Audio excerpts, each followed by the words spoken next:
Shirt Day. And welcome. Thank you. Thanks for having me.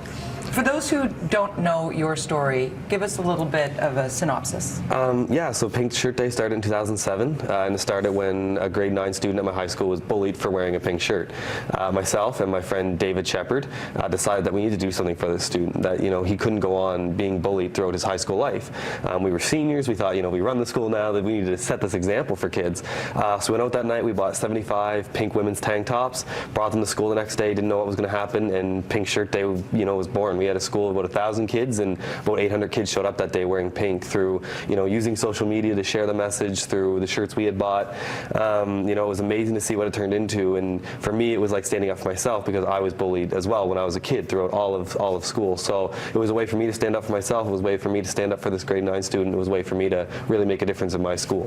What do you think allowed the message to become so powerful? Because you mentioned this was 2007, and this was essentially before social media exploded. What was it that allowed it to become an annual affair now? I think there was a little bit of social media involved, but I think just the media jumped all over it for us, because for once it was youth doing something good. It wasn't definitely on the East Coast at least, it wasn't about drugs or alcohol abuse and situations like that. It was two kids that had an idea, they ran with it, and something good came out of it. So there was kids all over Nova Scotia that all of a sudden wanted to take part in Pink Shirt Day, wanted to have their own, and that's really how it spread. It wasn't through the RCMP or other organizations. It was just kids that said, I have this problem too, or this goes on in my school and I see it every day and I want that to stop. We're going to have a Pink Shirt Day, and that's really how it spread all across the country and now all across the world.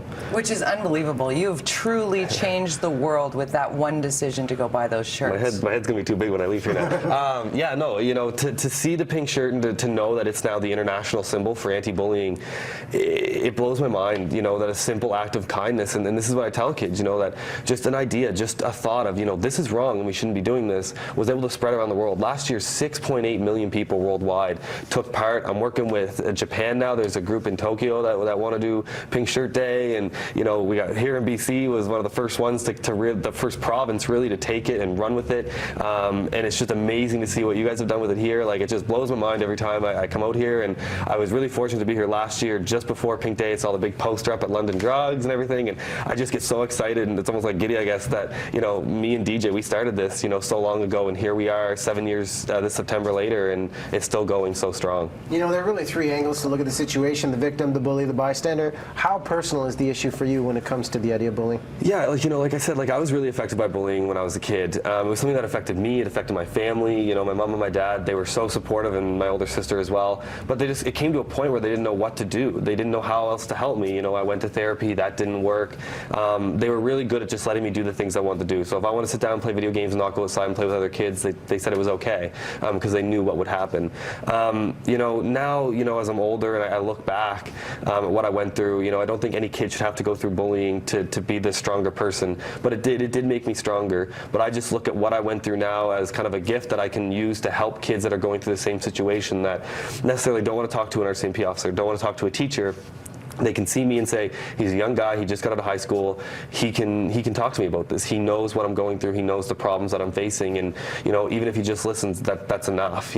So for the kid watching at home right now who doesn't feel comfortable talking to his or her parent or teacher or officer and is being profoundly bullied, what's the one piece of advice you give to them?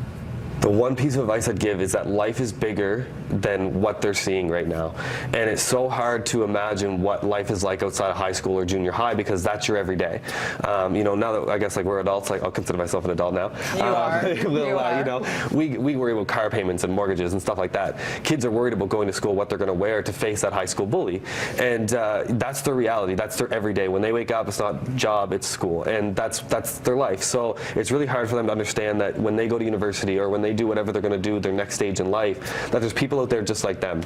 I was a huge gamer in school. When I went to university, I met 6 guys right off the hop that loved the game. And I was like, I went from, having DJ as my best friend and a few other friends in my high school to 6 guys. People. Yeah, exactly. Yeah, embraced me. And it was just great, So it kind of was an eye-opening experience for me, and it was something that, again, I took and was able to use and I'm able to share with kids. Well, it's a great gift knowing that you are not alone. PinkShirtDay.ca is the website. Travis, congrats on this. Thank you very much. Wednesday's going to be a big day. We'll be wearing our shirts. That's for great. all of Thank us. you guys. No doubt. We'll support the movement. We'll take a break. We'll check in with Don in the Live Eye National Cupcake Day today.